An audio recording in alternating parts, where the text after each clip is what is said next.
ఏపీలో నేటి నుంచి మున్సిపల్ కార్మికుల సమ్మెకి పిలుపునిచ్చారు. తమ సమస్యలు పరిష్కరించాలని కార్మికులు ఏపీ ప్రభుత్వాన్ని డిమాండ్ చేశారు. తమకు కనీస వేతనం 26,000 రూపాయలు ఇవ్వాలంటూ మున్సిపల్ కార్మికులు ప్రభుత్వాన్ని కోరుతున్నారు.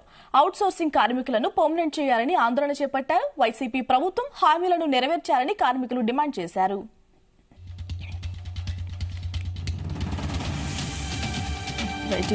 ఏపీలో నేటి నుంచి మున్సిపల్ కార్మికులు సమ్మెకు పిలుపునిచ్చారు. దీనికి సంబంధించిన డీటెయిల్స్ తెలుసుకుందాం. మా ప్రతినిధి సాయి అందిస్తారు డీటెయిల్స్. సాయి. గాయత్రి, నేటి నుంచి ఏపీ వ్యాప్తంగా కూడా మున్సిపల్ కార్మికులు సమ్మెకు పిలుపునివ్వడం జరిగింది. ప్రధానంగా కూడా వారు తమకు వేతనాలు ఏవైతే చెల్లింపులు జరుగుతున్నాయో వాటిని కనీస వేతనం 26,000 రూపాయలుగా చేయాలని కోరుతూ కూడా ఈ రోజు నుంచి అవుట్ సోర్సింగ్ కార్మికులంతా కూడా సమ్మెకు దిగనున్నారు. దాంతో పాటు వారిని పర్మనెంట్ చేయాలనే విధంగా కూడా కోరుతూ కూడా వాళ్ళందరూ కూడా ఆందోళనలు చేపట్టేటటువంటి పరిస్థితి ఉన్నట్లు తెలుస్తుంది. అయితే ఈ అంశానికి సంబంధించి గతంలో కూడా బీజేపీ నేతలు కూడా అనేక ప్రాంతాల్లో కూడా మున్సిపల్ కార్మికులకి మద్దతుగా కూడా సమ్మెలు అయితే చేయడం జరిగింది.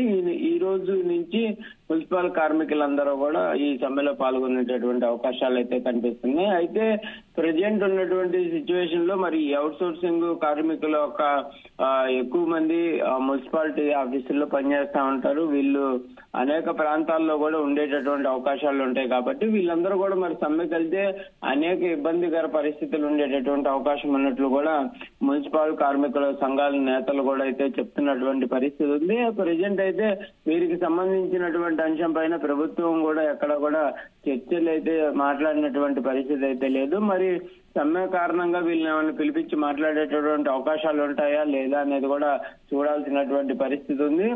అయితే వీళ్ళు మాత్రం ఒకే అంశాన్ని చెప్తున్నారు. తమకు జీతాలకు సంబంధించినటువంటి అంశంతో పాటు తమను పర్మనెంట్ చేస్తామనే విధంగా కూడా గత కొద్ది రోజులుగా కూడా చెప్తున్నటువంటి సిచ్యువేషన్ ఉంది. కానీ ఇప్పటి వరకు ఎవరు కూడా చర్యలు తీసుకున్నటువంటి పరిస్థితి లేదు అనే విధంగా కూడా వాళ్ళైతే చెప్తున్నటువంటి పరిస్థితి ఉంది. కానీ కొంతమంది అధికారులు మాత్రం వారికి సంబంధించి అవుట్ సోర్సింగ్ సంబంధించినటువంటి పర్మనెంట్ దానిపైన మాత్రం ప్రభుత్వం ప్రస్తుతం అయితే దృష్టి పెట్టుతున్నటువంటి పరిస్థితి లేదనే విధంగా మాత్రం అధికారులు అయితే కొంతమంది అయితే చెప్తున్నటువంటి పరిస్థితి అయితే ఉంది. మరి దీనికి సంబంధించి వీళ్ళందరూ కనుక కంపల్సరిగా సమ్మెకెళ్తే మాత్రం కొంత ఉధృత వాతావరణమే కొనసాగేటటువంటి అవకాశాలు ఉన్నట్లు మాత్రం తెలుస్తుంది. ఎందుకంటే అనేక ప్రాంతాల్లో ఉన్నటువంటి మున్సిపల్ కార్మికులు కాబట్టి వీళ్ళందరూ కూడా వివిధ ప్రాంతాల్లో చెత్త తీయడానికి కానీ లేకపోతే కాలువలు తీసేవాళ్ళు కానీ లేకపోతే మిగిలినటువంటి పారిశుద్ధ్యానికి సంబంధించినటువంటి అనేక అంశాల్లో కూడా వీళ్ళందరూ పనిచేసేటటువంటి పరిస్థితులు ఉంటాయి. కాబట్టి వీళ్ళు సమ్మెకి వెళ్తే వాటన్నిటి కూడా ఆగిపోయేటటువంటి సిచ్యువేషన్ ఉంటుంది. కాబట్టి కంపల్సరిగా ప్రజలకు కూడా ఇబ్బంది కలిగేటటువంటి సిచ్యువేషన్ ఉంటుంది. కాబట్టి మరి ఈ సమ్మెకి వెళ్ళక ముందే కార్మికులకు సంబంధించినటువంటి అంశాలపైన దృష్టి పెట్టేటటువంటి అవకాశాలు ఉంటాయా, లేకపోతే సమ్మె జరుగుతున్నటువంటి సమయంలో ప్రభుత్వం ఏమన్నా వీళ్ళని పిలిపించి మాట్లాడేటటువంటి ప్రయత్నం చేస్తుందా చూడాల్సినటువంటి పరిస్థితి ఉంది. Gayatri. Right Sai, thank you.